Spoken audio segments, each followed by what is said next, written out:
જીવન શું છે ને સમજ્યા છે.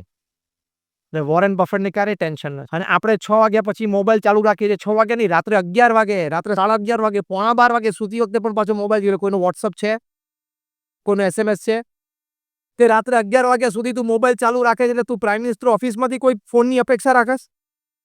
તને એમ કે તને 2G વિશે ને સ્પેક્ટ્રમ વિશે ને કોલ સ્કેમ વિશે બહુ ખબર છે એટલે કોઈક દિવસ જોઈન્ટ પાર્લામેન્ટરી કમિટી માટે તમને PMOમાંથી ઇન્વિટેશન આપે એમ તમે માનો છો? આ તો કદાચ નરેન્દ્રભાઈને તમારી તાત્કાલિક જરૂર પડી એવું તમે માનો છો? ભાઈ તમારી જરૂર કોઈ નથી. આજે ખાલી આ સેમિનાર પતે પછી ટ્રાય તો કરજો. બંધ નહીં, સાયલેન્ટ ઉપર રાખજો ને ફોન આવે તો જોજો. ઇમરજન્સી હોય ને, જન્મ મરણનો ખેલ હોય ને તો ફોન ઉપાડજો. બાકી રિંગ જવા દેજો, ભલે મિસ કોલમાં જાય. તમે જુઓ તો ખરા કાલ સવારે ભારતના પ્રધાનમંત્રી કે ભારતના રાષ્ટ્રપતિ કે સુપ્રીમ કોર્ટના જજ કે મુખ્યમંત્રી કે કોઈ મિનિસ્ટર કે કોઈ મોટી વ્યક્તિ તમારી પરવાનગી વગર તમને જણાવ્યા વગર રાજીનામું આપે છે કે નહીં? તમને એમ છે કે કદાચ એ લોકોને કંઈક મોટો નિર્ણય લેવો અને મારી જરૂર પડી એટલે હું 12 વાગે ફોન ચાલુ રાખું છું? આપણા જેવા ભારતમાં 125 કરોડ છે. આપણે કોઈએ કેફ રાખવાની અમારે કે તમારે જરૂર નથી કે મારા વગર છે ને મારે તો ફોન ચાલુ જ રાખવો પડે. મારા વગર આ તંત્ર અટકે. બધા ઘણા આવા શબ્દ બોલે છે. મારા વગર આ તંત્ર અટકે. એકચ્યુઅલી તારા વગર વધારે સારું ચાલશે. ટ્રાય કર, બોલ. કારણ કે મિસિસ ઇન્દિરા ગાંધી હતા ને ત્યારે ભારત એવું માનતું હતું કે મિસિસ ગાંધી વગર ભારત ના ચાલે. જ્યારે ઈરાનના શાહ હતા ને ત્યારે લોકો માનતા હતા કે શાહ ના હોય ને તો ઈરાન ના ચાલે. 25 વર્ષ ઈરાન ઉપર રાજ. જ્યારે રોનાલ્ડ રેગન અમેરિકાના પ્રેસિડેન્ટ હતા ને ત્યારે લોકોને એમ થતું કે આવો પ્રેસિડેન્ટ હોય ને તો જ અમેરિકા સંભવે, બાકી અમેરિકા મહાસત્તા ના રહી શકે. રેગન તો જોઈએ.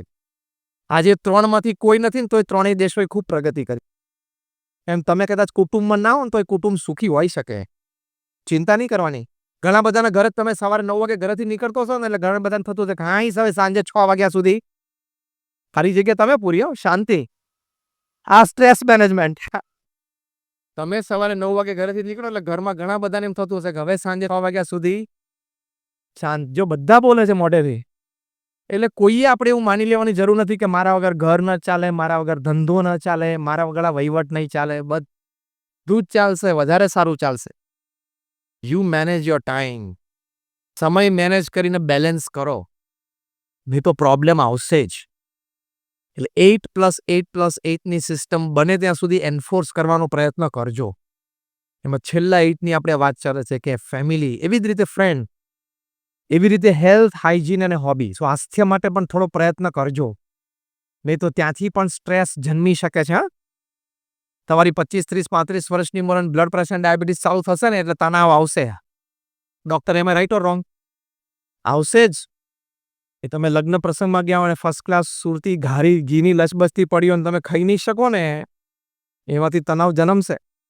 Stress can come by that way also. એટલે હેલ્થ અને હાઇજીન ઉપર અત્યંત ધ્યાન રાખજો. સુરતમાં ઓબેસિટીના પ્રશ્નો બહુ વધવા માંડ્યા છે, એટલે કે સ્થૂળપણું, જાડાપણું, એના પ્રશ્નો બહુ વધતા ગયા. કારણ કે અહીંના ખોરાકમાં તેલ મુખ્ય છે. શાક ને બધું જે તેલમાં તરતું હોય છે ને ભયંકર છે. સુરતમાં હાર્ટ એટેક, કાર્ડિયાક એરેસ્ટનો રેટ પોપ્યુલેશન પ્રમાણે પણ બહુ જ ઊંચો છે. એનું કારણ આ છે બેઠાડું જીવન. ઓબેસિટી, એસી ઓફિસમાં તમે 8-10 કલાક રહો એટલે જાડાને પોળા થવા જ માંડવાના. એટલે હેલ્થ માટે, એક્સરસાઇઝ માટે પણ અડધો-પોણો કલાક રોજ કાઢવો જોઈએ, તો તમે મેનેજ કરી શકશો. હેલ્થમાં એક્સરસાઇઝની સાથે સાથે આમાં હું ડીપ જતો નથી કારણ કે આ તો બધા ઘણા બધા ટ્રેનર્સ હોય જે કરે છે. પણ યોર ફૂડ હેબિટ્સ, શાસ્ત્રમાં લખેલી વાત તમે લોપો ખોરાક સંબંધી એટલે પણ સ્ટ્રેસ આવશે. Now we are coming to the 4th point. Stress ક્યાંથી આવે છે? શાસ્ત્રમાં લખેલું છે કે સવારે રાજા જેવું ખાવું, બપોરે શેઠ જેવું ખાવું અને સાંજે ભિખારી જેવું ખાવું. આપણે રિવર્સ થઈ ગયું. આપણું મેઇન ફૂડ ડિનર થઈ જાય છે ને, રાત્રે પાર્ટીઓમાં ગયા હોય એટલે ભરપેટ ભોજન. તમે 9 વાગ્યા પછી રાત્રે જમો અને રાત્રે સુવો, તમે ગમે તેટલી એક્સરસાઇઝ કરો ને તો તમારું પેટ બહાર આવે કે રહે. જેનું પેટ બહાર હશે ને બધા તમે 8:30 પછી જમતા હશો 9 વાગ્યા પછી. એક આ વાત લખી છે. બીજું લખ્યું છે ગરમ ગરમ જમવું અને ઠંડા પાણીએ નાહવું. આપણે રિવર્સ થઈ ગયું. ઠંડુ ફ્રીજનું જમવું અને ગરમ પાણીએ નાહવું. ઇફેક્ટિંગ યોર હેલ્થ. અહીંથી સ્ટ્રેસ જન્મી શકે છે કારણ કે તમારી હેલ્થ બગડે છે. પ્રમુખ સ્વામી મહારાજ એક આગળની સરસ વાત કરીશ. પ્રમુખ સ્વામી મહારાજ સાહજિક એક વખત બોલેલા કે કમ ખાઈએ તો શરીર સારું રહે અને ગમ ખાઈએ તો મન સારું રહે. Stress management. કોઈ જગ્યાએ તણાવ આવે જ નહીં, શરીર સારું રહે અને મન સારું રહે તો તણાવ આવવાની શક્યતા જ નથી. એટલે યોર ફૂડ હેબિટ્સ શાસ્ત્રમાં લખેલું છે, શ્રીમદ ભગવદ્ ગીતામાં ભગવાન સ્વામિનારાયણ પણ લખ્યું છે, વિષયા વિનિવર્તન્તે નિરાહારસ્ય દેહિનઃ. અત્યંત ખોરાક ઉપર સંયમ જોઈએ. ઘણા તો પેટ આમ ગટર હોય ને એવી રીતે અંદર બધું નાખ કરે છે. You have to control your self. ને તેમાંથી બહુ જ હેલ્થ રિલેટેડ ઇસ્યુઝ ઊભા થાય છે. અને આ જંક ફૂડ, એના તો બધા આર્ટિકલ્સ તમે વાંચ્યા હશે, હું તો ખાલી એક જ લીટીમાં કહું છું. એમાંથી મલ્ટિપલ ડિઝીઝ ઊભા થાય છે. બરાબર છે ને? આ તૈયાર ફૂડ બધું આવે છે, જંક ફૂડ અને સોફ્ટ ડ્રિંક્સ, એ તમારી હેલ્થ ભયંકર રીતે બગાડી શકે. એમાંથી પછી સ્ટ્રેસ જન્મશે. એટલે આ સ્ટ્રેસ માટે health is also very important. Fifth important thing is sum lack of basic understanding. અમુક મૂળભૂત વિચારો એ આપણા મનમાં એકદમ ક્લિયર હોવા જોઈએ અને આપણા વર્તનમાં પણ એકદમ સ્પષ્ટ હોવા જોઈએ. કેવા વિચારો? તો પહેલા આપણા એટીટ્યુડ સંબંધી વિચારો, એટલે કે આપણા દ્રષ્ટિકોણ અને વલણ સંબંધી વિચારો. સમજવાનું કે બધું આપણું ધાર્યું નથી થતું, આપણા મન પ્રમાણે નથી થતું. મારું ધાર્યું થાય, મારા મન પ્રમાણે થવું જોઈએ, કારણ કે હું આ કુટુંબનો વડીલ છું, હું આ ધંધાનો ચેરમેન છું, એટલે હું કહું એમ થવું જ જોઈએ. છે આ શક્ય? યસ ઓર નો? અહીંથી સ્ટ્રેસ જન્મે છે. આપણા વલણ, આપણી માનસિકતા અને આપણા વિચારો. પરિસ્થિતિને અનુકૂળ થવું એ પણ આપણું વલણ છે. વ્યક્તિને અનુકૂળ થવું એ પણ આપણું વલણ છે. સંજોગોને અનુકૂળ થવું એ પણ વલણ છે. અનુકૂળતા તો લાઈફમાં બધાએ લાવવી પડશે. દરેકનું મનનું ધાર્યું કાયમ નથી થતું. થાય છે? 100% અત્યાર સુધી બધા જ કામ પોતાના મન ધાર્યા પ્રમાણે થયા હોય એ વ્યક્તિ આંગળી ઊંચી કરો કે મારા જીવનના બધા કામ મારા નિર્ણય પ્રમાણે થયા છે. એમની ટૂર નીકળી છે બધી આપણા પ્રમાણે. તારે રાકેશ બધું આપણા પ્રમાણે કામ થયું? ના થાય. Pluses and minuses is part of life. Give and take is the system. High and lows are the rule of the law, rule of the land. તો એ વખતે વલણ સવડું રાખવાનું, અભિગમ સરખો રાખવાનો, તો મન બગડે એ બહુ જ જરૂરી છે. તુકારામ હતા, એમને જીવનમાં કેવો પ્રસંગ બની ગયો. એમના જીવનનો જે પ્રસંગ બન્યો આપણા જીવનમાં આવે ને તો સખત સ્ટ્રેસ આવે, તણાવ.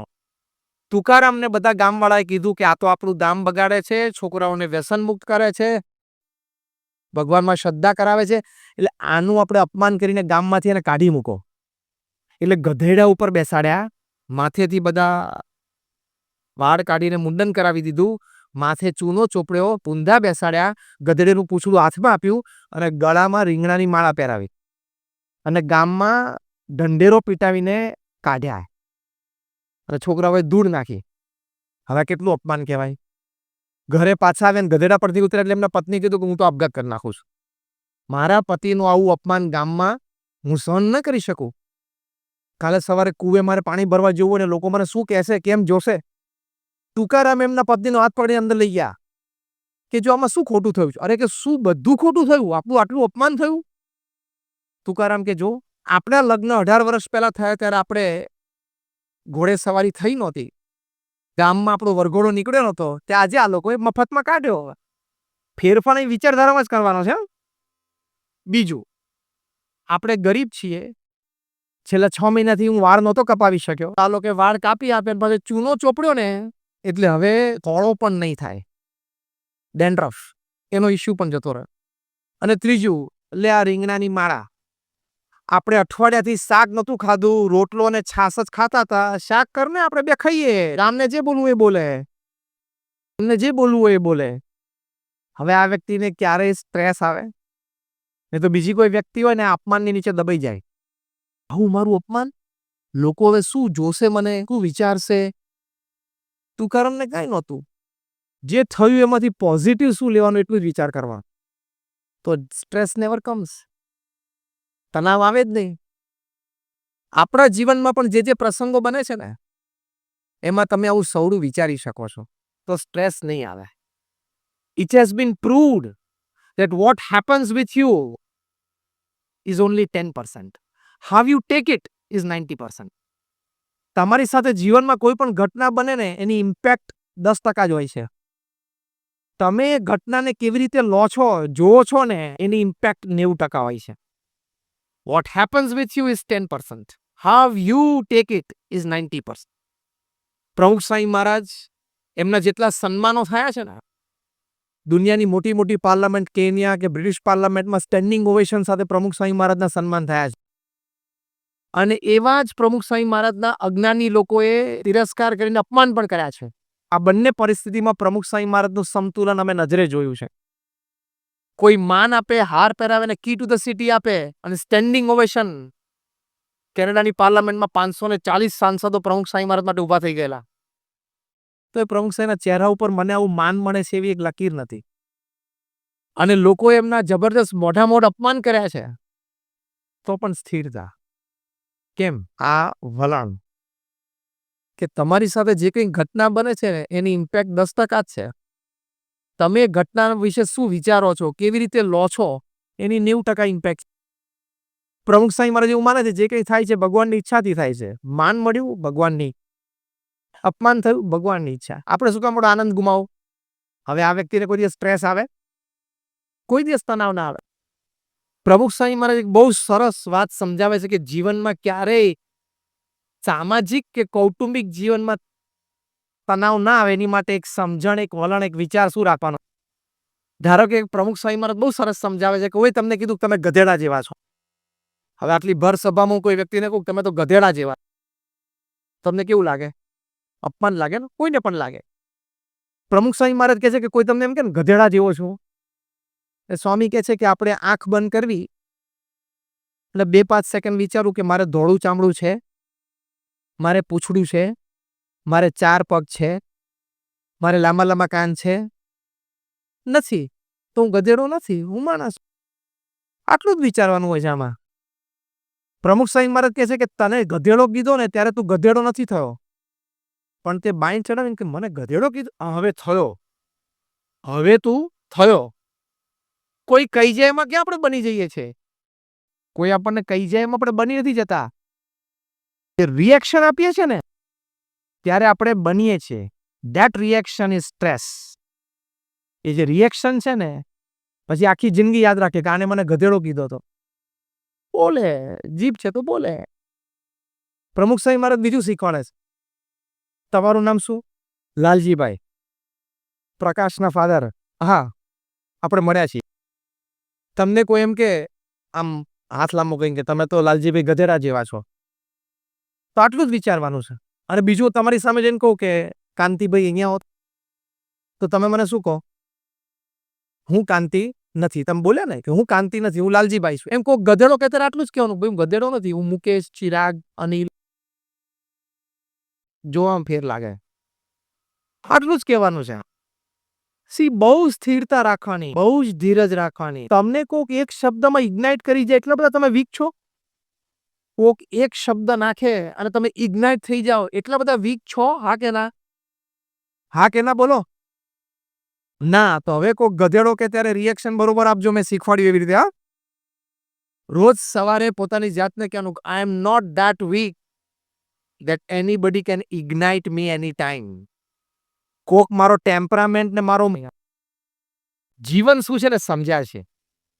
વોરેન બફેટને ક્યારે ટેન્શન નથી. અને આપણે 6 વાગ્યા પછી મોબાઈલ ચાલુ રાખીએ છીએ. 6 વાગ્યા નહીં, રાત્રે 11 વાગે, રાત્રે 11:30 વાગે, 11:15 વાગે સૂતી વખતે પણ પાછો મોબાઈલ જોઈએ. કોઈનો વોટ્સઅપ છે, કોઈનો SMS છે. તે રાત્રે 11 વાગ્યા સુધી તું મોબાઈલ ચાલુ રાખે છે એટલે તું પ્રાઇમ મિનિસ્ટર ઓફિસમાંથી કોઈ ફોનની અપેક્ષા રાખસ? તને એમ કે તને 2G વિશે ને સ્પેક્ટ્રમ વિશે ને કોલ સ્કેમ વિશે બહુ ખબર છે એટલે કોઈક દિવસ જોઈન્ટ પાર્લામેન્ટરી કમિટી માટે તમને PMO માંથી ઇન્વિટેશન આપે એમ તમે માનો છો? આ તો કદાચ નરેન્દ્રભાઈને તમારી તાત્કાલિક જરૂર પડી એવું તમે માનો છો? ભાઈ તમારી જરૂર કોઈ નથી. આજે ખાલી આ સેમિનાર પતે પછી ટ્રાય તો કરજો. બંધ નહીં, સાયલેન્ટ ઉપર રાખજો ને ફોન આવે તો જોજો. ઇમરજન્સી હોય ને, જન્મ મરણનો ખેલ હોય ને તો ફોન ઉપાડજો. બાકી રિંગ જવા દેજો, ભલે મિસ કોલમાં જાય. તમે જુઓ તો ખરા કાલ સવારે ભારતના પ્રધાનમંત્રી કે ભારતના રાષ્ટ્રપતિ કે સુપ્રીમ કોર્ટના જજ કે મુખ્યમંત્રી કે કોઈ મિનિસ્ટર કે કોઈ મોટી વ્યક્તિ તમારી પરવાનગી વગર, તમને જણાવ્યા વગર રાજીનામું આપે છે કે નહીં? તમને એમ છે કે કદાચ એ લોકોને કંઈક મોટો નિર્ણય લેવો અને મારી જરૂર પડી એટલે હું 12 વાગે ફોન ચાલુ રાખું છું?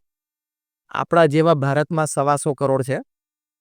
આપણે કોઈએ કેફ રાખવાની અમારે કે તમારે જરૂર નથી કે મારા વગર છે ને ભાભી મારે તો ફોન ચાલુ જ રાખવો પડે, મારા વગર આ તંત્ર અટકે. બધા ઘણા શબ્દ બોલે છે. મારા વગર આ તંત્ર અટકે. એકચ્યુઅલી તારા વગર વધારે સારું ચાલશે. ટ્રાય કર, બોલ. કારણ કે મિસિસ ઇન્દિરા ગાંધી હતા ને ત્યારે ભારત એવું માનતું હતું કે મિસિસ ગાંધી વગર ભારત ના ચાલે. જ્યારે ઈરાનના શાહ હતા ને ત્યારે લોકો માનતા હતા કે શાહ ના હોય ને તો ઈરાન ના ચાલે. 25 વર્ષ ઈરાન ઉપર રાજ. જ્યારે રોનાલ્ડ રેગન અમેરિકાના પ્રેસિડેન્ટ હતા ને ત્યારે લોકોને એમ થતું કે આવો પ્રેસિડેન્ટ હોય ને તો જ અમેરિકા સંભવે, બાકી અમેરિકા મહાસત્તા ના રહી શકે. રેગન તો જોઈએ. આજે 3 માંથી કોઈ નથી ને તોય 3 દેશોએ ખૂબ પ્રગતિ કરી. એમ તમે કદાચ કુટુંબમાં ના હો ને તો કુટુંબ સુખી હોઈ શકે. ચિંતા નહીં કરવાની. ઘણા બધાના ઘરે તમે સવારે 9 વાગે ઘરેથી નીકળતો છો ને એટલે ઘણા બધાને થતું છે કે હા હવે સાંજે 6 વાગ્યા સુધી ખાલી જગ્યા તમે પૂરી હો, શાંતિ. આ સ્ટ્રેસ મેનેજમેન્ટ. તમે સવારે 9 વાગે ઘરેથી નીકળો એટલે ઘરમાં ઘણા બધાને એમ થતું હશે કે હવે સાંજે 6 વાગ્યા સુધી શાંત. જો બધા બોલે છે મોઢેથી એટલે કોઈએ આપણે એવું માની લેવાની જરૂર નથી કે મારા વગર ઘર ન ચાલે, મારા વગર ધંધો ન ચાલે, મારા વગર આ વહીવટ નહીં ચાલે. બધું જ ચાલશે, વધારે સારું ચાલશે. You manage your time. સમય મેનેજ કરીને બેલેન્સ કરો, નહીં તો પ્રોબ્લેમ આવશે જ. એટલે 8+8+8ની સિસ્ટમ બને ત્યાં સુધી એન્ફોર્સ કરવાનો પ્રયત્ન કરજો. એમાં છેલ્લા 8ની આપણે વાત ચાલે છે કે ફેમિલી, એવી જ રીતે ફ્રેન્ડ, એવી રીતે હેલ્થ, હાઇજીન અને હોબી. સ્વાસ્થ્ય માટે પણ થોડો પ્રયત્ન કરજો, નહીં તો ત્યાંથી પણ સ્ટ્રેસ જન્મી શકે છે. તમારી 25, 30, 35 વર્ષની ઉંમર બ્લડ પ્રેશર, ડાયાબિટીસ ચાલુ થશે ને એટલે તણાવ આવશે. ડોક્ટર એમ રાઈટ ઓર રોંગ? આવશે જ. એ તમે લગ્ન પ્રસંગમાં ગયા હોય ફર્સ્ટ ક્લાસ સુરતી ઘીની લચબચતી પડી હોય તમે ખાઈ નહીં શકો ને, એમાંથી તણાવ જન્મશે. Stress can come by that way also. એટલે હેલ્થ અને હાઇજીન ઉપર અત્યંત ધ્યાન રાખજો. સુરતમાં ઓબેસિટીના પ્રશ્નો બહુ વધવા માંડ્યા છે, એટલે કે સ્થૂળપણું, જાડાપણું, એના પ્રશ્નો બહુ વધતા ગયા. કારણ કે અહીંના ખોરાકમાં તેલ મુખ્ય છે. શાક ને બધું જે તેલમાં તરતું હોય છે ને ભયંકર છે. સુરતમાં હાર્ટ એટેક, કાર્ડિયાક એરેસ્ટનો રેટ પોપ્યુલેશન પ્રમાણે પણ બહુ જ ઊંચો છે. એનું કારણ આ છે બેઠાડું જીવન. ઓબેસિટી, એસી ઓફિસમાં તમે 8-10 કલાક રહો એટલે જાડાને પોળા થવા જ માંડવાના. એટલે હેલ્થ માટે, એક્સરસાઇઝ માટે પણ અડધો-પોણો કલાક રોજ કાઢવો જોઈએ, તો તમે મેનેજ કરી શકશો. હેલ્થમાં એક્સરસાઇઝની સાથે સાથે આમાં હું ડીપ જતો નથી, કારણ કે તો બધા ઘણા બધા ટ્રેનર્સ હોય જે કરે છે. પણ યોર ફૂડ હેબિટ્સ, શાસ્ત્રમાં લખેલી વાત તમે લોપો ખોરાક સંબંધી, એટલે પણ સ્ટ્રેસ આવશે. Now we are coming to the 4th point. Stress ક્યાંથી આવે છે? શાસ્ત્રમાં લખેલું છે કે સવારે રાજા જેવું ખાવું, બપોરે શેઠ જેવું ખાવું અને સાંજે ભિખારી જેવું ખાવું. આપણે રિવર્સ થઈ ગયું. આપણું મેઇન ફૂડ ડિનર થઈ જાય છે ને, રાત્રે પાર્ટીઓમાં ગયા હોય એટલે ભરપેટ ભોજન. તમે 9 વાગ્યા પછી રાત્રે જમો અને રાત્રે સુવો, તમે ગમે તેટલી એક્સરસાઇઝ કરો ને તો તમારું પેટ બહાર આવે કે રહે. જેનું પેટ બહાર હશે ને બધા તમે 8:30 પછી જમતા હશો, 9 વાગ્યા પછી. એક આ વાત લખી છે. બીજું લખ્યું છે ગરમ ગરમ જમવું અને ઠંડા પાણીએ નાહવું. આપણે રિવર્સ થઈ ગયું. ઠંડુ ફ્રીજનું જમવું અને ગરમ પાણીએ નાહવું. ઇફેક્ટિંગ યોર હેલ્થ. અહીંથી સ્ટ્રેસ જન્મી શકે છે કારણ કે તમારી હેલ્થ બગડે છે. પ્રમુખ સ્વામી મહારાજ એક આગળની સરસ વાત કરીશ. પ્રમુખ સ્વામી મહારાજ સાહજિક એક વખત બોલેલા કે કમ ખાઈએ તો શરીર સારું રહે અને ગમ ખાઈએ તો મન સારું રહે. Stress management. કોઈ જગ્યાએ તણાવ આવે જ નહીં, શરીર સારું રહે અને મન સારું રહે તો તણાવ આવવાની શક્યતા જ નથી. એટલે યોર ફૂડ હેબિટ્સ, શાસ્ત્રમાં લખેલું છે, શ્રીમદ ભગવદ્ ગીતામાં ભગવાન સ્વામિનારાયણ પણ લખ્યું છે વિષયા વિનિવર્તન્તે નિરાહારસ્ય દેહિનઃ. અત્યંત ખોરાક ઉપર સંયમ જોઈએ. ઘણા તો પેટ આમ ગટર હોય ને એવી રીતે અંદર બધું નાક કરે છે. You have to control your self. ને તેમાંથી બહુ જ હેલ્થ રિલેટેડ ઇસ્યુઝ ઊભા થાય છે. અને આ જંક ફૂડ, એના તો બધા આર્ટિકલ્સ તમે વાંચ્યા હશે. હું તો ખાલી એક જ લીટીમાં કહું છું, એમાંથી મલ્ટિપલ ડિઝીઝ ઊભા થાય છે. બરાબર છે ને? આ તૈયાર ફૂડ બધું આવે છે, જંક ફૂડ અને સોફ્ટ ડ્રિંક્સ, એ તમારી હેલ્થ ભયંકર રીતે બગાડી શકે. એમાંથી પછી સ્ટ્રેસ જન્મશે. એટલે આ સ્ટ્રેસ માટે health is also very important. 5th important thing is sum lack of basic understanding. અમુક મૂળભૂત વિચારો એ આપણા મનમાં એકદમ ક્લિયર હોવા જોઈએ અને આપણા વર્તનમાં પણ એકદમ સ્પષ્ટ હોવા જોઈએ. કેવા વિચારો? તો પહેલા આપણા એટીટ્યુડ સંબંધી વિચારો, એટલે કે આપણા દ્રષ્ટિકોણ અને વલણ સંબંધી વિચારો. સમજવાનું કે બધું આપણું ધાર્યું નથી થતું, આપણા મન પ્રમાણે નથી થતું. મારું ધાર્યું થાય, મારા મન પ્રમાણે થવું જોઈએ, કારણ કે હું આ કુટુંબનો વડીલ છું, હું આ ધંધાનો ચેરમેન છું, એટલે હું કહું એમ થવું જ જોઈએ. છે આ શક્ય? યસ ઓર નો? અહીંથી સ્ટ્રેસ જન્મે છે. આપણા વલણ, આપણી માનસિકતા અને આપણા વિચારો. પરિસ્થિતિને અનુકૂળ થવું એ પણ આપણું વલણ છે. વ્યક્તિને અનુકૂળ થવું એ પણ આપણું વલણ છે. સંજોગોને અનુકૂળ થવું એ પણ વલણ છે. અનુકૂળતા તો લાઈફમાં બધાએ લાવવી પડશે. દરેકનું મનનું ધાર્યું કાયમ નથી થતું. થાય છે? 100% અત્યાર સુધી બધા જ કામ પોતાના મન ધાર્યા પ્રમાણે થયા હોય એ વ્યક્તિ આંગળી ઊંચી કરો કે મારા જીવનના બધા કામ મારા નિર્ણય પ્રમાણે થયા છે. એમની ટૂર નીકળી છે બધી આપણા પ્રમાણે. તારે રાકેશ બધું આપણા પ્રમાણે કામ થયું? ના થાય. Pluses and minuses is part of life. Give and take is the system. High and lows are the rule of the law, rule of the land.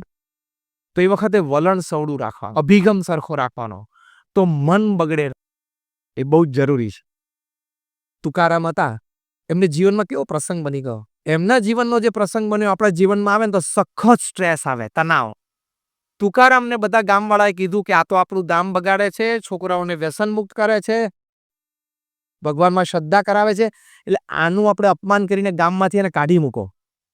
એટલે ગધેડા ઉપર બેસાડ્યા, માથેથી બધા વાળ કાઢીને મુંડન કરાવી દીધું, માથે ચૂનો ચોપડ્યો, પૂંધા બેસાડ્યા, ગધેડેનું પૂંછડું હાથમાં આપ્યું અને ગળામાં રીંગણાની માળા પહેરાવી અને ગામમાં ઢંઢેરો પીટાવીને કાઢ્યા અને છોકરાઓએ ધૂળ નાખી. હવે કેટલું અપમાન કહેવાય.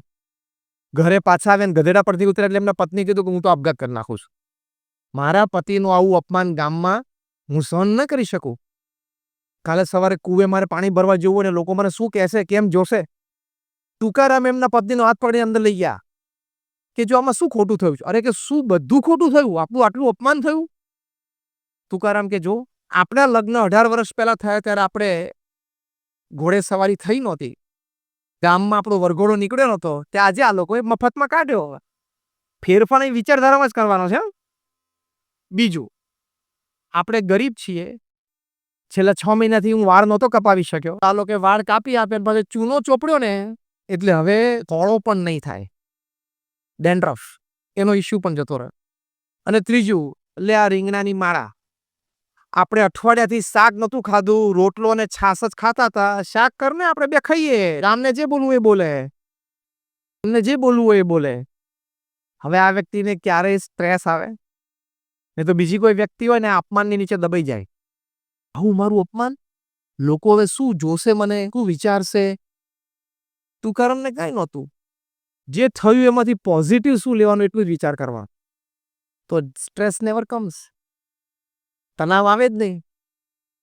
આપણા જીવનમાં પણ જે પ્રસંગો બને છે ને એમાં તમે આવું સૌડું વિચારી શકો છો તો સ્ટ્રેસ નહીં આવે. It has been proved that what happens with you is only 10%. How you take it is 90%. તમારી સાથે જીવનમાં કોઈ પણ ઘટના બને ને એની ઇમ્પેક્ટ 10% જ હોય છે. તમે એ ઘટનાને કેવી રીતે લો છો, જોવો છો ને એની ઇમ્પેક્ટ 90% હોય છે. What happens with you is 10%. How you take it is 90%. પ્રમુખ સ્વામી મહારાજ, એમના જેટલા સન્માનો થયા છે ને, દુનિયાની મોટી મોટી પાર્લામેન્ટ, કેન્યા કે બ્રિટિશ પાર્લામેન્ટમાં સ્ટેન્ડિંગ ઓવેશન સાથે પ્રમુખ સ્વામી મહારાજના સન્માન થયા છે. અને એવા જ પ્રમુખ સ્વામી મહારાજના અજ્ઞાની લોકોએ તિરસ્કાર કરીને અપમાન પણ કર્યા છે. આ બંને પરિસ્થિતિમાં પ્રમુખ સ્વામી મહારાજનું સંતુલન અમે નજરે જોયું છે. કોઈ માન આપે, હાર પહેરાવે ને કી ટુ ધ સિટી આપે અને સ્ટેન્ડિંગ ઓવેશન. કેનેડાની પાર્લામેન્ટમાં 540 સાંસદો પ્રમુખ સ્વામી મહારાજ માટે ઊભા થઈ ગયેલા. તો એ પ્રમુખ સ્વામીના ચહેરા ઉપર મને આવું માન મળે છે એવી એક લકીર નથી. અને લોકોએ એમના જબરદસ્ત મોઢામોઢ અપમાન કર્યા છે તો પણ સ્થિરતા. કેમ? આ વલણ કે તમારી સાથે જે કંઈ ઘટના બને છે ને એની ઇમ્પેક્ટ 10% જ છે. તમે ઘટના વિશે શું વિચારો છો, કેવી રીતે લો છો, એની 90% ઇમ્પેક્ટ પ્રમુખ સ્વામી મહારાજ એવું માને છે જે કંઈ થાય છે ભગવાનની ઈચ્છાથી થાય છે. માન મળ્યું ભગવાનની, અપમાન થયું ભગવાનની ઈચ્છા. આપણે શું કામ આપણો આનંદ ગુમાવો? હવે આ વ્યક્તિને કોઈ દિવસ સ્ટ્રેસ આવે? કોઈ દિવસ તણાવ ના આવે. પ્રમુખ સ્વામી મહારાજ એક બહુ સરસ વાત સમજાવે છે કે જીવનમાં ક્યારેય સામાજિક કે કૌટુંબિક જીવનમાં તણાવ ના આવે એની માટે એક સમજણ, એક વલણ, એક વિચાર શું રાખવાનો. ધારો કે પ્રમુખ સ્વામી મહારાજ બહુ સરસ સમજાવે છે કે કોઈ તમને કીધું કે તમે ગધેડા જેવા છો. હવે આટલી ભર સભામાં કોઈ વ્યક્તિને કહું તમે તો ગધેડા જેવા, તમને કેવું લાગે? અપમાન લાગે ને? કોઈને પણ લાગે. પ્રમુખ સ્વામી મહારાજ કહે છે કે કોઈ તમને એમ કે ને ગધેડા જેવો છો, સ્વામી કહે છે કે આપણે આંખ બંધ કરવી એટલે 2-5 સેકન્ડ વિચારવું કે મારે ધોળું ચામડું છે, મારે પૂંછડું છે, મારે 4 પગ છે, મારે લાંબા લાંબા કાન છે? નથી. તો હું ગધેડો નથી, હું માણસ. આટલું જ વિચારવાનું હોય છે આમાં. પ્રમુખ સ્વામી મહારાજ કહે છે કે તને ગધેડો કીધો ને ત્યારે તું ગધેડો નથી થયો, પણ તે બાઈ ચડાવીને કે મને ગધેડો કીધો, હવે થયો. હવે તું થયો. કોઈ કહી જાય એમાં ક્યાં આપણે બની જઈએ છીએ? કોઈ આપણને કહી જાય એમાં આપણે બની નથી જતા. એ રિએક્શન આપીએ છીએ ને ત્યારે આપણે બનીએ છીએ. That reaction is stress. એ જે રિએક્શન છે ને પછી આખી જિંદગી યાદ રાખે કે આને મને ગધેડો કીધો હતો. બોલે, જીભ છે તો બોલે. પ્રમુખ સ્વામી મહારાજ બીજું શીખવાડે છે. તમારું નામ શું? લાલજીભાઈ. પ્રકાશના ફાધર. હા, આપણે મળ્યા છીએ. તમને કોઈ એમ કે આમ હાથ લાંબો કહીને કે તમે તો લાલજીભાઈ ગધેડા જેવા છો, તો આટલું જ વિચારવાનું છે. અને બીજું તમારી સામે જઈને કહું કે કાંતિભાઈ અહીંયા હોત, તો તમે મને શું કહો? હું કાંતિ નથી. તમે બોલ્યા ને કે હું કાંતિ નથી, હું લાલજીભાઈ છું. એમ કોઈ ગધેડો કહેતા આટલું જ કહેવાનું, ભાઈ હું ગધેડો નથી, હું મુકેશ, ચિરાગ, અનિલ. જોવામાં ફેર લાગે. આટલું જ કહેવાનું છે. સી બહુ સ્થિરતા રાખવાની, બહુ જ ધીરજ રાખવાની. તમને કોઈક એક શબ્દમાં ઇગ્નાઇટ કરી જાય એટલા બધા તમે વીક છો? કોઈક એક શબ્દ નાખે અને તમે ઇગ્નાઇટ થઈ જાઓ એટલા બધા વીક છો? હા કે ના? હા કે ના બોલો? ના. તો હવે કોઈક ગધેડો કે ત્યારે રિએક્શન બરોબર આપજો, મેં શીખવાડ્યું એવી રીતે. હા, રોજ સવારે પોતાની જાતને કહેવાનું I am not that weak that anybody can ignite me anytime. કોક મારો ટેમ્પરામેન્ટ ને મારો જે ગમ્યું, જે સારું લાગ્યું, મારા ગુરુની જે આજ્ઞા છે એ પ્રમાણે છે, it's fine, it's okay, you live your life. તમે તમારી લાઈફ પરફેક્ટ એટીટ્યુડથી જીવતા હો ને તો કોઈ તમને ડિસ્ટર્બ નહીં કરી શકે. એટલે પછી તમે શું કામ સ્ટ્રેસમાં આવી જાઓ? તમે કેવી રીતે સ્ટ્રેસમાં આવી જાઓ? પિયુષને આજે કહેજો, હવે મને પકડાયું ધર્માનંદન. પિયુષ મુંબઈમાં મેં ખૂબ મળેલા. કોક તમને આપણને શું કામ ડિસ્ટર્બ કરી જાય? The moment you get disturbed, you are a very weak person. Swami Vivekananda કહેતા કે if you want to check how strong you are, check the number of times you get disturbed in a day. તમે કેટલા તાકાતવાન છો એ તમારે check કરવું હોય તો કેવી રીતે ચેક કરો? દિવસમાં કેટલી વખત વગર કારણે તમારું મોઢું દિવેલ પીધેલું થઈ જાય છે. તમે ફર્સ્ટ ક્લાસ એસી ઓફિસમાં બેઠા હોય, તમારા 3 ગ્રાહક બેઠા હોય, તારો ધંધો લઈને આવ્યા હોય, તો એ ખાલી માહિતી મળે ને કે તમારા પ્રતિસ્પર્ધીને તો બેલ્જિયમમાં એક મોટો ઓર્ડર મળ્યો, અહીં બેઠો બેઠો ડાઉન હશે એટલે વાતમાં કંઈક તથ્ય તો હશે. એની ખીચડી એ ખાય છે, તારી ખીચડી તું ખાય છે, શું કામ તકલીફ કરે? અને everybody cannot become Mukesh Ambani, Ratan Tata અને સુનિલ ભારતી મિત્તલ. નહીં તો કોણ પછી એને ત્યાં કામ કરશે? બધા મુકેશ અંબાણી, રતન ટાટા બની જાય તો પછી એને ત્યાં કામ કોણ કરશે? તો એટલે એટીટ્યુડ સવડા રાખવાના, અભિગમ સવડા રાખવાનો. પરિસ્થિતિ એવી ઊભી થઈ. પ્રમુખ સ્વામી મહારાજ એક વખત ન્યુયોર્કમાં હતા. એમની જે રૂમ મુલાકાત રૂમ બહુ નાની છે ત્યાં, કારણ કે જૂનું 70ની સાલનું બાંધકામ હતું. કોઈએ પ્રમુખ સ્વામી મહારાજને કહ્યું કે આ રૂમ બહુ નાની છે. પ્રમુખ સ્વામી મહારાજ સ્પોન્ટેનિયસ બોલ્યા, નાની હોય ને તો સારું, પાવર ઓછો બળે, એસી ઓછું બળે. એક જ અઠવાડિયા પછી પ્રમુખ સ્વામી મહારાજ ટોરન્ટોમાં હતા. ત્યાં નવું બાંધકામ થયેલું, રૂમ મોટી હતી. એ જ વ્યક્તિએ કીધું કે બાપા રૂમ આવડી મોટી જોઈએ. સ્વામી કે આ રૂમ મોટી હોય ને તો વધારે હરિભક્તો આવી શકે ને આપણે મળી શકીએ. રૂમ મોટી જોઈએ. રૂમ નાની હતી ત્યારે પણ સવડું પડ્યું, રૂમ મોટી થઈ ત્યારે પણ સવડું પડ્યું. આપણે રિવર્સ થઈ જાય છે ને એટલે સ્ટ્રેસ આવે છે. નાની રૂમમાં બેઠા હોય ત્યારે મોટી જોઈએ, અને મોટી રૂમ હોય ત્યારે ક્યાં વાળતો નથી, કચરો નથી વાળતો, ના પડ્યું છે, સાફ નતો, નાની હોય સારું. જે વખતે જે પરિસ્થિતિ થઈ એ પરિસ્થિતિને તમે જો ધારો ને તો તમારા એડવાન્ટેજ માટે ઉપયોગ કરી શકો. ટોપ મેનેજમેન્ટ ગુરુસ ફોર્ચ્યુન 500 કંપનીઝના સીઈઓ ને આ શીખવાડે, જે 10,000, 25,000, 50,000 કરોડના વહીવટ કરે છે ને, એ બધાને આ શીખવાડે છે. Ken Blanchard, Jim Collins.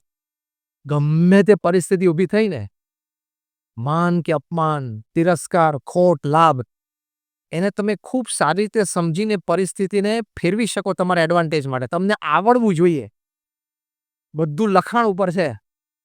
રજૂઆત, દલીલ બધું વકીલો કહે છે ને, બધું લખાણ ઉપર છે. શબ્દ કયા વાપર્યા, એક શબ્દ ઉપર રમત આમ થઈ જાય અને એક શબ્દ ઉપર રમત આમ થઈ જાય. એમ કોઈ ગધેડો કે તો આપણે આટલું જ વલણ રાખવાનું. એટલે that is very very helpful. એટલે આ વલણ, અભિગમ. પ્રમુખ સ્વામી મહારાજ ઘણા વર્ષો પહેલા ફાર્ગો ગાડીમાં વિચરણ કરતા હતા. એક વખત એવું બન્યું કે કંઈક 4-6 મહિનાના ગાળામાં 3 એક્સિડન્ટ થયા. એટલે કોઈએ કીધું પ્રમુખ સ્વામીને કે આ ગાડી બહુ અપશુકનિયાર છે, કાઢી નાખવી જોઈએ. 6 મહિનામાં 3 એક્સિડન્ટ થયા. પ્રમુખ સ્વામી કે શુકનિયાર કહેવાય, 3 થયા તો કોઈ મર્યું નથી. અભિગમ, પોઝિટિવ એટીટ્યુડ. આને ક્યાં સ્ટ્રેસ આવે? આવી વ્યક્તિના આવા વિચારધારા હોય ને એટલે એને સ્ટ્રેસ આવે, કોઈ દિવસ એને તણાવ આવે. એટલે અભિગમ અને વલણ પણ હંમેશા સવડા રાખવા. નોટ બીકોઝ કે you have to keep it, because there is always some positivity in the worst negative situation. ગમે તેવી નેગેટિવ સિચ્યુએશન લાઈફમાં ઊભી થાય ને એમાં પણ કંઈક તો સારું છે. પિક અપ ધેટ, તો બાકીનું સારું થઈ જાય. આખો રૂમાલ ગંદો હોય પણ છતાં આપણે ઉપાડવો જ પડે, તો આપણે કઈ જગ્યાથી ઉપાડીએ છીએ? કપડું કે જ્યાં થોડુંક ચોખ્ખું દેખાય ત્યાંથી એ ઉપાડી રાખું, કપડું ઉપડી જાય છે ને. એ પરિસ્થિતિમાં જ એ અભિગમ એ રાખવો ખૂબ જરૂરી છે. અને એક છેલ્લો અભિગમ, ફેમિલી, ફ્રેન્ડ્સ એન્ડ ફેથ. ભગવાનમાં શ્રદ્ધા. ભગવાનમાં શ્રદ્ધા હશે એટલે ભગવાનના કરતાપણામાં શ્રદ્ધા. ભગવાનમાં શ્રદ્ધા એટલે ખાલી આપણે પ્રાર્થના કરીએ છીએ એવું નહીં. હા, ભગવાનમાં શ્રદ્ધા એટલે ભગવાનના કરતાપણામાં. મારા ધંધામાં કરોડો રૂપિયાની કરોડ લાભ થયો તો પણ ભગવાનના આશીર્વાદ, અને કદાચ ખોટ ગઈ તો પણ ભગવાનની ઈચ્છા. તો સ્થિરતા રહેશે, તો તણાવ નહીં આવે, સ્ટ્રેસ નહીં જન્મે. ત્યારે 2001માં ભુજમાં ભૂકંપ આવ્યો ને, ત્યારે ઘણી બધી સ્વિસ ને ઇન્ટરનેશનલ ટીમ્સ, બધી રેસ્ક્યુ ટીમ્સ કચ્છમાં આવેલી. એમાં ઇઝરાયલની ટીમ હતી, મિસ્ટર શોલોમ એના હેડ હતા. એ મિસ્ટર શોલોમ બધી જગ્યાએ ફર્યા. પછી એક વસ્તુ એમને માર્ક કરી કે આ કચ્છમાં ભુજમાં આટલો ભૂકંપ આવ્યો, ઘણા બધા લોકો મૃત્યુ પામ્યા, પણ એક વસ્તુ મેં જોઈ કે લોકોના ચહેરા ઉપર બરોબર દુઃખ હતું પણ સ્થિરતા હતી. અને ઘણા બધાને મળ્યો કે તમારે તો કે મારા 4 કુટુંબીજનો આ ઘર નીચે દબાઈ ગયા છે, હવે જ્યારે આર્મીના જવાન કે રેસ્ક્યુ ટીમ આવીને બધું ખસેડે ત્યારે અંદરથી એના ડેડ બોડી નીકળશે. આવી પરિસ્થિતિમાં લોકોએ દિવસો કાઢ્યા છે. એવા લોકોને મિસ્ટર શોલોમ મળ્યા કે એમણે અમને સંતોને વાત કરી હતી કે લોકોને દુઃખ તો હતું, થાય કોઈ પણ વ્યક્તિને, પણ સ્થિરતા બહુ હતી. લોકો એમ જ બોલતા હતા કે હશે હવે કુદરતની ઈચ્છા, બીજું શું. મિસ્ટર શોલોમ બોલ્યા, આ જ ઘટના જો કોઈ પશ્ચિમના દેશમાં થાય તો જેટલા મર્યા છે ને એનાથી અડધા તો લગભગ આપઘાત કરી મરી જાય કે હવે મારા કુટુંબીજન બધા મરી ગયા, મારે જીવવાનું શું કામ છે. અને આપણે ત્યાં તો એવા પ્રસંગો હતા કે એના 4-4, 5-5 કુટુંબીજનો ઘર નીચે દબાઈ ગયા હોય ને છતાં એ વ્યક્તિ કોઈક જગ્યાએ કાઉન્ટર ઉપર ઉભા રહીને ફૂડ સર્વ કરવાનું ચાલુ કરે, કોઈક જગ્યાએ સેવામાં જોડાઈ જાય. હવે જે થવાનું તે થયું, પણ હવે જે બચ્યું છે તો રહીએ. આ મેન્ટાલિટી જ વેસ્ટમાં નથી, એવું મિસ્ટર શોલોમે કહ્યું. ભગવાનમાં શ્રદ્ધાથી જીવનમાં કપરી પરિસ્થિતિ સહજતાથી ઓળંગી શકાય છે. એ પણ હજારો પ્રસંગ હોય, એના પણ હજારો પ્રસંગ છે. એટલે ભગવાનમાં શ્રદ્ધા. થોમસ અલ્વા એડિસન હતા જેણે આપણને લાઇટ આપી. 10,000થી પણ વધારે પ્રયોગો કરેલા, એના રેકોર્ડ્સ બધા મેન્ટેન કરતા હતા. એક દિવસ રાત્રે આગ લાગી, એડિસન ઇન્ડસ્ટ્રીઝ આખી આગમાં ખાખ થઈ ગઈ. સવારે કોઈ એમના પાડોશી કીધું કે સર, તમારી આખી ફેક્ટરી બળીને ખાખ થઈ ગઈ. એડિસન બ્રશ કરતા હતા. એમ એના નાના દીકરા એમ કે ચલ, જઈને ત્યાં જોયું તો બધો રાખનો ઢગલો થઈ ગયેલો. એના નાના દીકરાને કીધું એડિસને કે જ્યારે તારા મમ્મીને બોલી લાવો, તારી મમ્મી આટલી બધી એશ રાખ સાથે નહીં જોઈ હોય, એ પણ એક ઢગલો જોઈ લે. એમના પત્નીએ જોયું કે આપણે આખી ફેક્ટરી બળી ગઈ, એ તો ત્યાં જ હાર્ટ એટેક આવવા જેવું થઈ ગયું પરિસ્થિતિ. એડિસન એમને પકડી રાખ્યા અને એડિસન શું બોલ્યા આકાશમાં જોઈને? Thank God all my mistakes have burned up. ભગવાન તમારો આભાર, મારી બધી ભૂલો બળી ગઈ. I will start afresh from tomorrow. કાલે સવારે હું ફરી વખત શરૂ કરીશ. હવે ભૂલો નહોતી, પણ પ્રયોગો બધા પદ્ધતિસર એક સ્ટેપ આગળ કરેલા હતા. ભાઈ આ પ્રયોગ કર્યો, એમાં આ એક ખોટ આવી, તો હવે આ સુધારો કરીએ પ્રયોગમાં. હજી રિઝલ્ટ નથી મળતું, તો આ એટલે R&D હતું. આખું R&D નો રેકોર્ડ હતો. પણ બળી ગયું ત્યારે શું બોલ્યા? ભૂલો હતી, બળી ગઈ. બીજા દિવસથી ફરી વખત કામ ચાલુ કરી દીધું. અને આપણે અહીંયા બેઠા છીએ, આ લાઇટ, પ્રકાશ એ એડિસનની ગિફ્ટ છે આપણને. કેટલી સ્થિરતા કહેવાય. અને આપણે ખિસ્સામાંથી 50 નોટ પડી ગઈ કે પડી ગઈ માં 5 મિનિટ કાઢ નાખે. હવે જો ગઈ તો છે જ. અમુક વસ્તુ જીવનમાં સ્વીકારી લેવાની, એટલે સ્ટ્રેસ ના આવે કોઈ દિવસ. ભગવાનમાં શ્રદ્ધા હોય એને કોઈ દિવસ સ્ટ્રેસ આવ્યો? થોમસ આલ્વા એડિસનને ના આવ્યો. મીરાબાઈ તુકારામ નરસિંહ મહેતાને ના આવ્યો. તો એ ભગવાનમાં શ્રદ્ધા બહુ જ ઇમ્પોર્ટન્ટ વસ્તુ છે. એની માટે નિત્ય પ્રાર્થના કરવી. હવે આ પણ તમને એમ લાગશે કે સાધુ છું એટલે રોજ ભગવાનને પ્રાર્થનાની વાત કરું છું. હું તમને 100 મહાન વૈજ્ઞાનિકોના નામ આપું. Thomas Alva Edison, Sir Isaac Newton, Archimedes, Albert Einstein, આ દુનિયાના પ્રથમ 100 વૈજ્ઞાનિકો રોજ પ્રાર્થના કરતા હતા. મૂર્ખ હતા? ફોર્ચ્યુન 500 કંપનીઝના CEOsને ટ્રેન કરનારા બધા મેનેજમેન્ટ ગુરુ છે. એક મિનિટ બોલવાને 1 લાખ રૂપિયા લે. એટલે કે 1 કલાક બોલવાને $1 લાખ ચાર્જ કરે છે. એ પણ એમના સેમિનાર્સમાં રોજ ભગવાનને પ્રાર્થના કરવાનું શીખવાડે છે. તો શું એ બધા મૂર્ખ છે? એને સાંભળનારા મૂર્ખ છે? એટલે ભગવાનમાં શ્રદ્ધા. અને તમે આંખ ખુલ્લી રાખીને જુઓ ને તો પણ